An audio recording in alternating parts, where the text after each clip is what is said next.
Rencontre, une émission de Jean Corcos consacrée à la connaissance du monde musulman.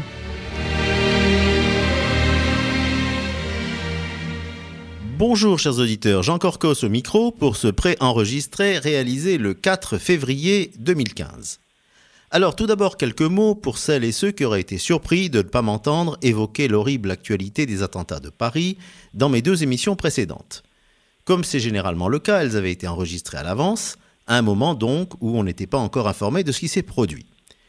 Bien entendu, j'ai été comme vous tous à la fois choqué et horrifié par cette semaine de tuerie qui a fait 17 victimes innocentes, y compris bien sûr les 4 juifs assassinés dans l'hyper-cacher. Et j'ai décidé naturellement de me centrer sur la situation en France pour plusieurs émissions à venir. Aujourd'hui, nous allons parler d'un sujet qui a été très souvent évoqué dans les médias, c'est celui de la radicalisation dans les prisons. Mohamed Merah, Mehdi Nemmouche, Cherif Kouachi et Hamedi Koulibaly avaient ceci en commun d'avoir tous été incarcérés pour des délits graves, nous y reviendrons. On a donc dit que la prison avait été le lieu d'un basculement, d'abord dans l'intégrisme islamiste, puis vers le djihadisme. Mais ce n'est peut-être pas aussi simple. Par exemple, le deuxième frère Kouachi n'avait pas été condamné. Il y a beaucoup de témoignages de personnel pénitentiaire qui avaient, avant ces derniers attentats, dénoncé ce qui se passait dans les prisons, et c'est pourquoi j'ai jugé urgent de faire parler un témoin.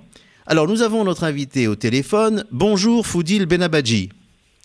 Bonjour Paris. Merci. Alors, Foudil Benabadji, vous vivez à Chambéry, vous êtes le président de l'Union des familles de culture musulmane, mais vous faites surtout partie du comité directeur de la Fraternité d'Abraham, où nous nous sommes connus. Et cela témoigne d'abord de votre idéal de dialogue et de paix entre les religions, vous nous en parlerez bien sûr. Vous êtes aumônier, visiteur des prisons, vous êtes le plus ancien aumônier musulman de France, et c'est à ce titre principalement que vous allez témoigner. Et puis, je dois le dire tout de suite, votre diagnostic sur ce phénomène de radicalisation est original, vous allez aussi nous le donner. Alors, il y a une première série de questions pour planter le décor. Voilà, on sait que les statistiques ethniques et religieuses n'existent pas en France. Mais en même temps, ne donner aucun chiffre, c'est alimenter des fantasmes. Alors, si on dit qu'il y a un pourcentage plus important de détenus musulmans que dans la population nationale, ce n'est pas du racisme, dans la mesure où la délinquance prospère plutôt dans les populations pauvres que dans les beaux quartiers, et dans la mesure où les populations issues de l'immigration sont plus pauvres que les autres. Est-ce que ce que je viens de dire vous choque, Foudil ? Non, pas du tout, parce que c'est la réalité. Bien sûr, je réponds à cette question-là. Voilà, oui. Oui, mais bien en moins d'un quart de siècle, c'est vrai que la France s'est cassée. L'explosion du chômage, la précarité a transformé certains de nos quartiers en quasi-ghetto. Et se concentrent des populations en difficulté, particulièrement celles qui sont nées des dernières vagues de l'immigration. Voilà. Donc la montée du communautarisme accompagne la ghettoisation des quartiers, le social s'ethnicise et l'extrême droite en fait son miel. Alors, bien voilà. Là, c'est certain que nous avons dans les prisons une population qui est, sur le plan social, la plus en difficulté. Alors, est-ce que, si on dit que la population carcérale d'origine musulmane est comprise entre 50 et 60% du total des détenus, est-ce que ça vous semble proche de la réalité ? Oui, c'est bien ça. J'ai donc effectivement une ancienneté à Éton, c'est un centre de détention.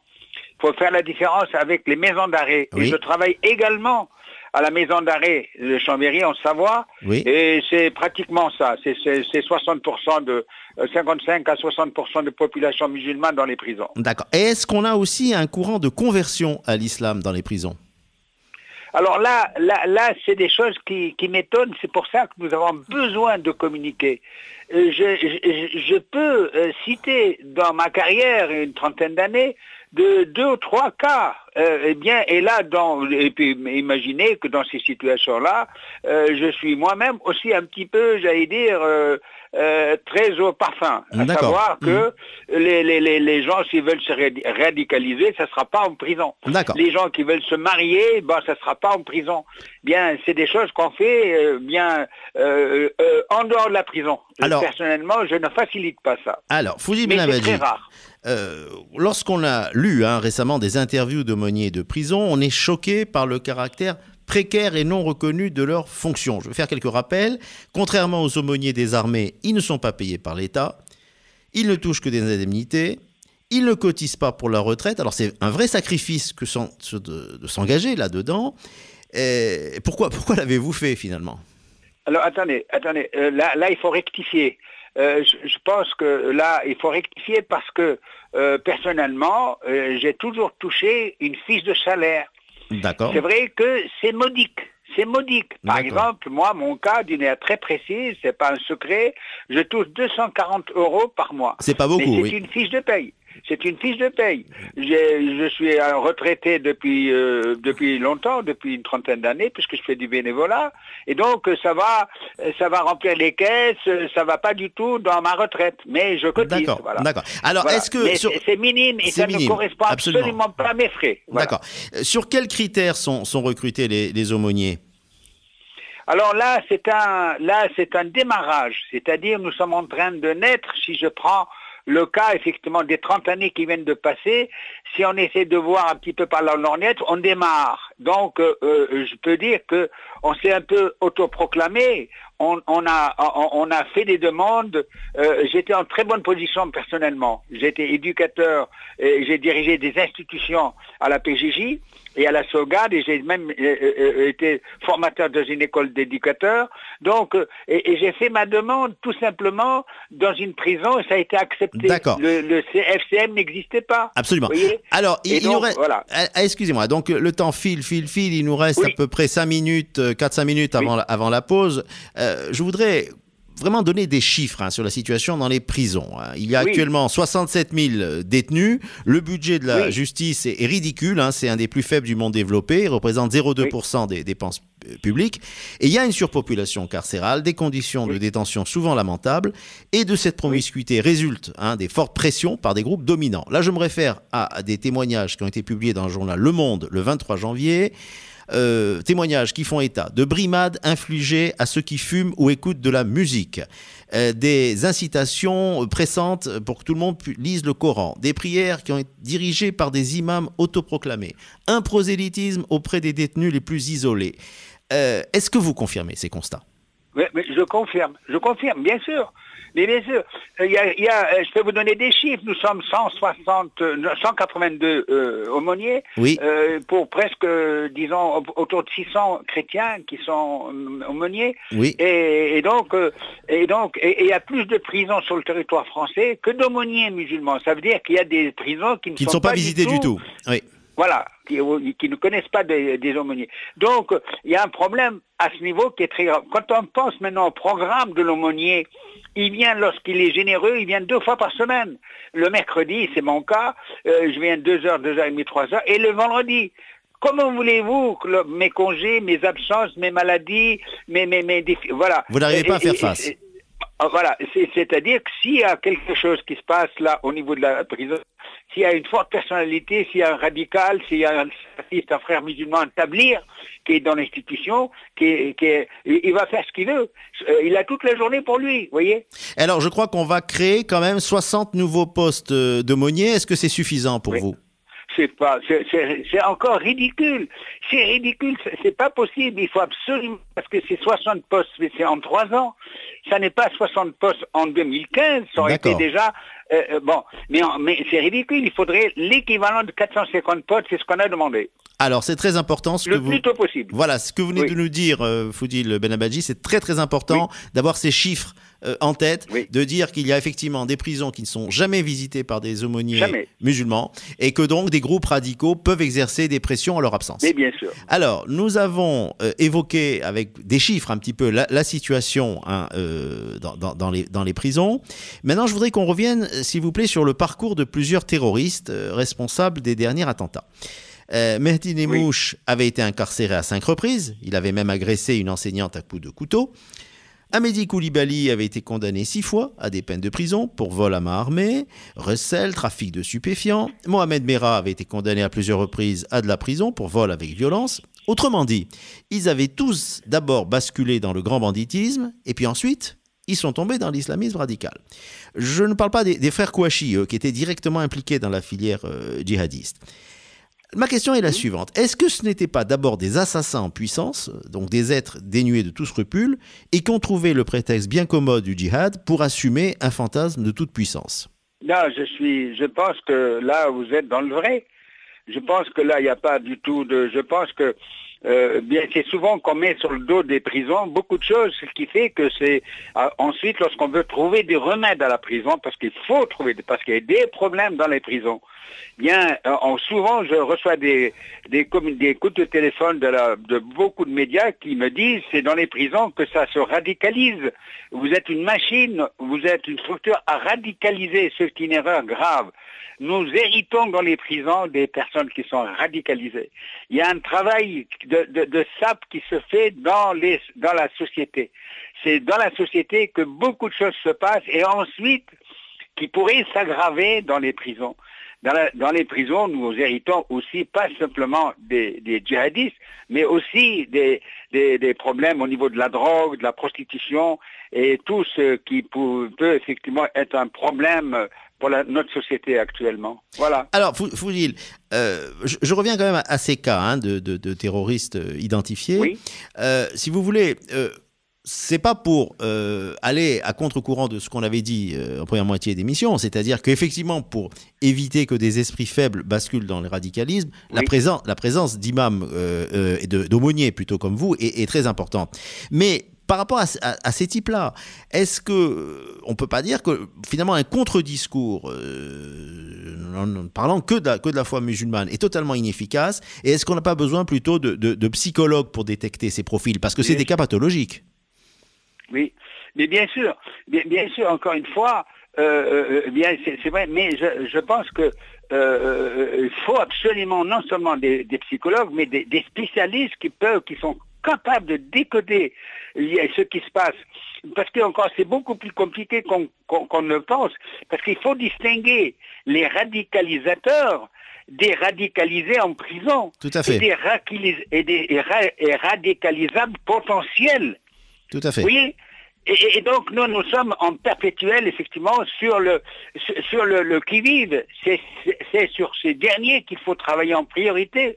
Ce sont en général des personnes fragiles, peu entourées, pas de parloir, ils n'ont pas de parloir, et qui ne sont pas intégrés dans la détention. Est-ce qu'il faut rappeler que c'est en prison que se concentre toute la misère sociale, les addictions, l'analphabétisme, les maladies mentales.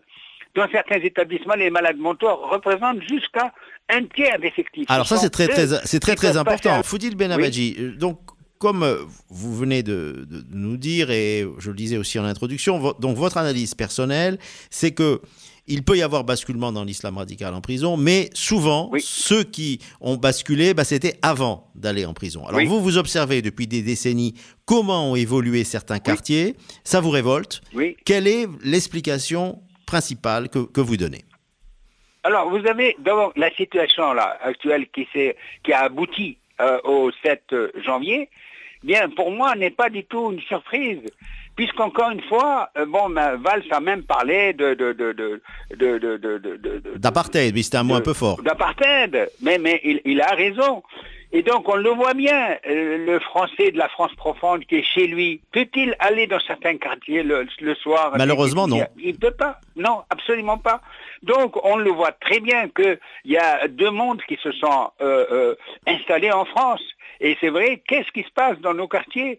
Et c'est à l'endroit des musulmans. Quand même, cette affaire, cet incident, il faut appeler un chat un chat. La Kalachnikov n'a pas parlé au nom des chrétiens, elle n'a pas parlé au nom des juifs, elle a parlé au nom des musulmans. On n'est pas concerné parce que c'est pas des gens de chez nous, c'est pas des gens, c'est voilà. Pas des musulmans. Alors, est-ce que... Je dis que ça, c'est une erreur. Eh bien, c'est courageux de le dire. Nous avons enfanté ces monstres, vous voyez. Tout à fait. Alors, nous sommes responsables, nous avons à trouver des solutions, alors, nous avons à nous impliquer. Il faut trouver des solutions, mais en même temps, pour trouver des solutions, il faut faire un diagnostic. Oui. Alors, d'où est-ce que ça vient? Est-ce que c'est la propagande salafiste dans certaines mosquées ou surtout sur Internet? Est-ce que c'est les compromissions de certaines municipalités avec les islamistes? En plus des raisons socio-économiques dont on parlait. Ou est-ce que c'est peut-être, et là Manuel Valls a raison de le souligner, l'absence de mixité sociale? C'est ça. Moi je pense que ce sont les trois éléments qui sont réellement la cause de ce qui se passe actuellement. Vous prenez effectivement les musulmans. Est-ce que dans les quartiers, dans les mosquées, est-ce qu'il y a une connaissance de la morale, de la justice? Est-ce que les prêches se font en français? Est-ce que on avoue franchement aimer le pays où nous habitons? Est-ce qu'il y a une connaissance de la laïcité? Non. C'est important, ce que vous dites. Donc déjà, à partir de là, on ne peut pas ne pas penser que, sans le faire exprès, inconsciemment, bien la direction de l'intégration n'est pas du tout encouragée, sans le faire exprès. Et on peut même aller plus loin pour dire que, au contraire, on peut indiquer, sans le faire exprès, la direction de la radicalisation. Alors c'est pareil pour les élus de droite et de gauche. Ils sont, à mon avis, là-dedans responsables dans la mesure où, dans les quartiers, il suffit simplement de monter un dossier de demande de subvention et les élus sont friands de ces personnes-là parce qu'ils vont peut-être sûrement voter pour eux, et donc on donne des subventions sans trop rechercher. Eh ben c'est très clair, c'est très clair ce que vous nous dites. Alors pour l'aspect positif quand même, parce que vous faites un travail très très important. Je sais donc que vous avez réalisé des outils pédagogiques originaux donc pour combattre la radicalisation, pour expliquer ce que sont les autres religions. Est-ce que vous pourriez le décrire à nos auditeurs? Déjà, le décryptage du Coran, comme le décryptage de l'Ancien Testament des Évangiles, tout ça, c'est sibyllin. Donc j'ai créé effectivement des documents pour expliquer beaucoup plus facilement l'islam. Parce qu'on peut, avec l'islam, on est mal luné, dit je suis gentil là. On peut effectivement trouver différentes directions, différentes recommandations de l'islam. Donc c'est un problème. Nous avons bien les salafistes, c'est-à-dire les frères musulmans, qui ont une lecture différente avec Ibn Taymiyyah et les frères musulmans et puis l'Arabie Saoudite. Qui sont quand même aussi des sunnites comme nous, mais qui n'ont pas les mêmes visions. Alors, quels sont vos outils? Quels sont vos outils? Et donc là, il fallait absolument faire quelque chose.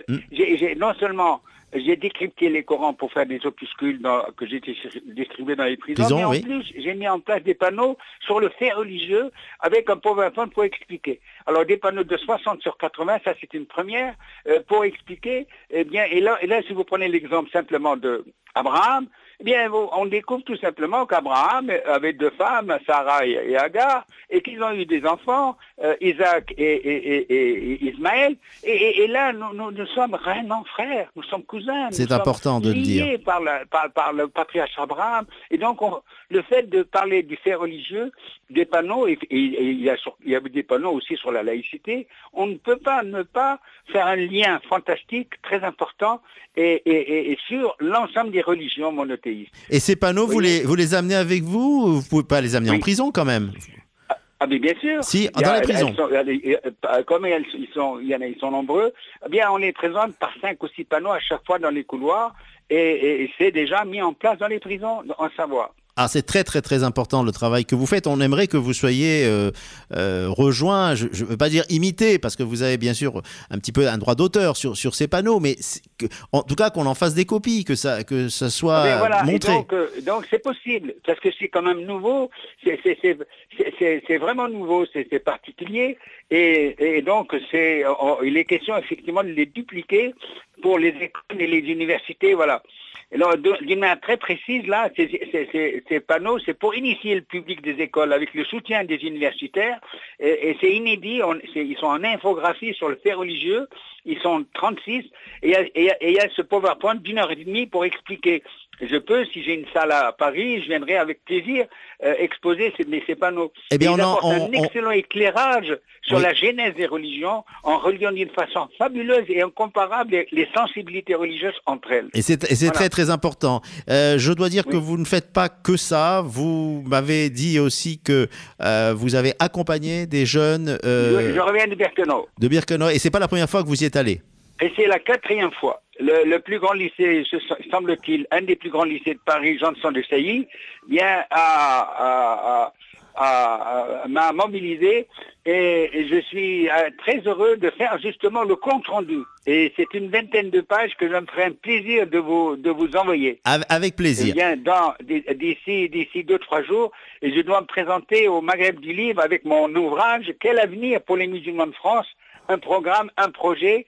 Le Maghreb du Livre, c'est le 7 et le 8 février. Malheureusement, je viens avec des copies parce que dans 8 jours, pas plus tard que dans 8 jours, le livre a pris du retard, il sortira avec un peu de retard. Alors, on donne une dernière fois le titre de votre livre. C'est Quel avenir pour les musulmans de France? Oui. Un programme, un projet. Et avec les éditions Public Sud. Et ils se feront un plaisir, justement, vous leur avez demandé, ils se feront un plaisir de vous l'envoyer. Eh bien, merci. De l'envoyer à la radio Judaïka. Voilà. Merci, donc Foudil Benabadji. Eh bien, écoutez, j'ai été ravi que vous puissiez apporter votre témoignage ce matin. Je voudrais vous féliciter pour tout le travail que vous faites et qui est très... Je vous remercie pour votre gentillesse. Voilà, et qui est très, très, très, très important. Et amis auditeurs, il me reste à vous remercier pour votre fidélité, bien sûr, et à vous donner rendez-vous dans 15 jours. Au revoir.